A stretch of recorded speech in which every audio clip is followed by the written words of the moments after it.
Margot Robbie's Pirates of the Caribbean gets scrapped. James Gunn responds to some angry messages from DC fans. And Rian Johnson responds to questions whether or not he will be coming back for his trilogy. All this and more coming up on the Weekly Slate.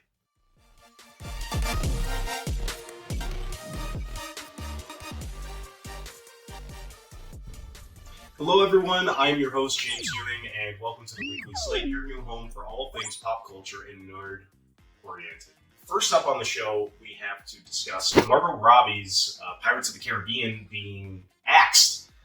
This was first announced back in 2020 to be happening along with another sequel, but recently it was confirmed by Margot Robbie herself that Disney would no longer be pursuing it. Little to no detail has come out about this spin-off, sequel. It's not really sure what it would have been, but regardless, I guess it's not happening, so it doesn't really quite matter too much.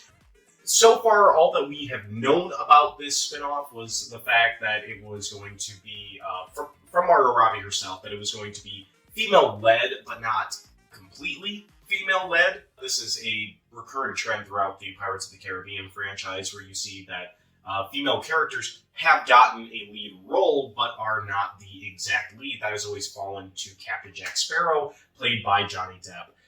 Johnny Depp's defamation trial was probably the biggest trial that we will see in years, and that has, and this is purely speculation on my part, but that most likely has something to do with the fact that they have scrapped this iteration of Pirates of the Caribbean. This would have been written by the same writer for Birds of Prey, but it looks like it's, well, not happening.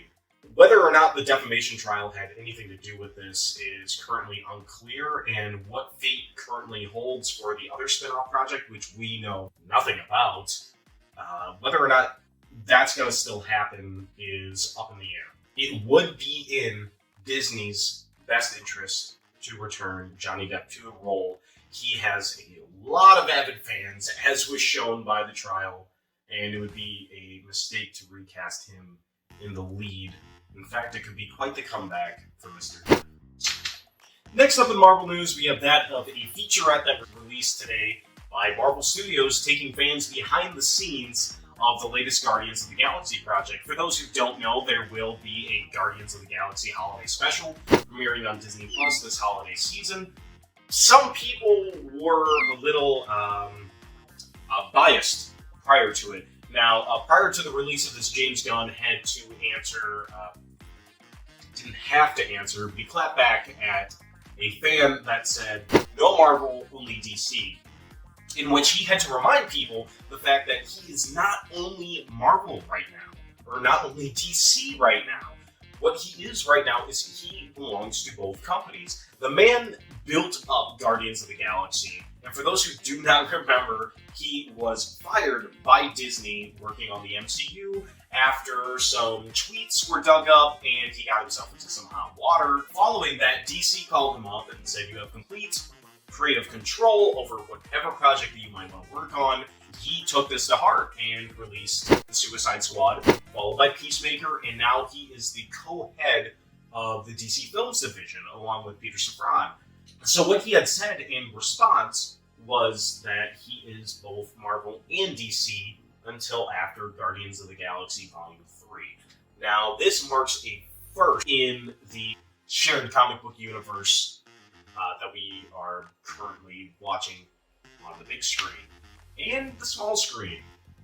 And James Gunn has gone above and beyond to make sure that comic fans, not just fans of DC or Marvel, but comic fans, are happy and pleased with his work. So he made sure to remind folks that he belongs to both until after Guardians of the Galaxy Volume 3 is released. Because of the fact that he built up this story for so long that when he was initially fired, that actors from Guardians of the Galaxy actually came out and said that they would not want to be a part of a project that was not made by James Gunn, which is absolutely huge. Where do you see that with a director, producer, head of a studio, whatever you may want to call James Gunn now? The man is currently a trailblazer in the industry. We are watching the birth of completely different comic book medium. Whereas it used to be with DC and Marvel, the competition wasn't quite there, and not everybody remembers that. There was a time when both DC and Marvel were on par with each other film-wise. There's a time when DC has been on top. There's a time when Marvel has been on top. But now Marvel is clearly on the top. James Gunn went to go work for the underdogs, but they also have contracts within the MCU where you cannot work with both of them at the same time. But since that, you're starting to see a little bit more crossover. Who knows what this holds for the future? But James Gunn would just like to remind everybody, as well as us here at Culture Slate, that you can be a fan of both. Because at the end of the day, it's a comic book fandom. You can't have one without the other, people. You can't have Marvel without DC and vice versa. They both work in tandem together. They are both amazing pieces of our pop culture phenomena. And they're both just about, at the moment, the best entertainment that you can get from cinema, and they are currently keeping cinema alive.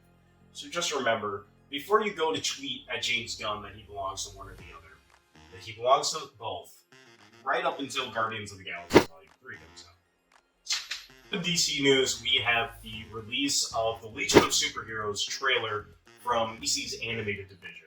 DC is very well known for their animated films. In fact, they often trump their live-action films, if we're getting down to brass tacks. This new film follows Supergirl as she adjusts to Earth, and Superman recommending her to join the Legion of Superheroes, which is not a household name for many comic book fans, but for diehard DC fans, they will know this name right off the bat. This project will see Jensen Ackles return to the role of Batman.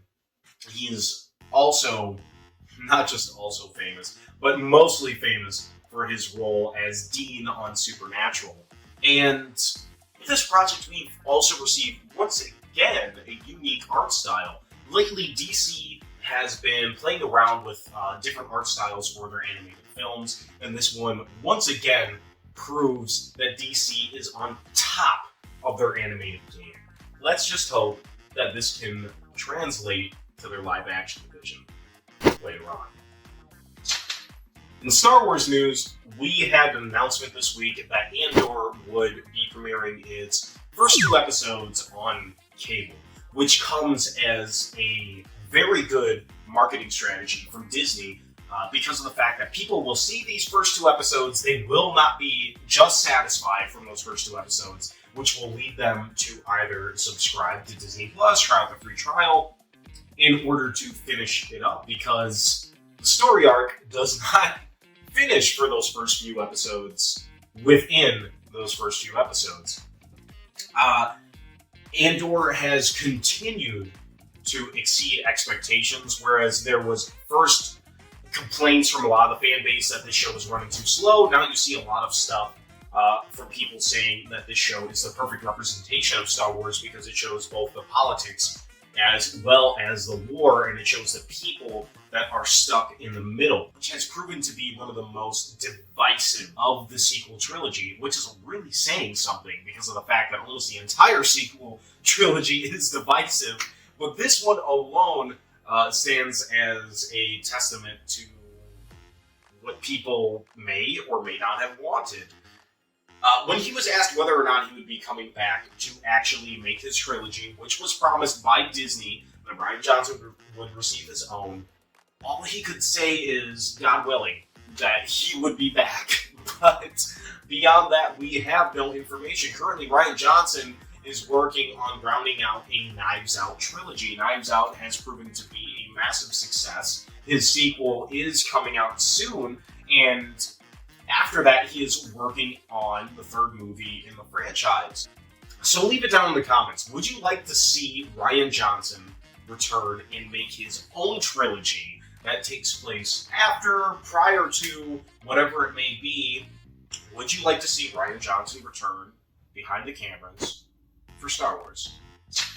Next up in Indiana Jones news, There were a lot of reports this week that early screeners of Indiana Jones 5 had come out, and that a lot of people did not enjoy them. This would come as a surprise to many folks that are anticipating this movie, but also came to a surprise for our own writing team due to the fact that Lucasfilm does not often do early screenings. So, when our company initially ran the story, we got it from a verified Rotten Tomatoes critic. And so we have thought there's nothing about this, there's nothing wrong with this. Similar to many sites, because a lot of sites were running this story this week. The director has come out this week to say that there have been no screenings whatsoever for this project.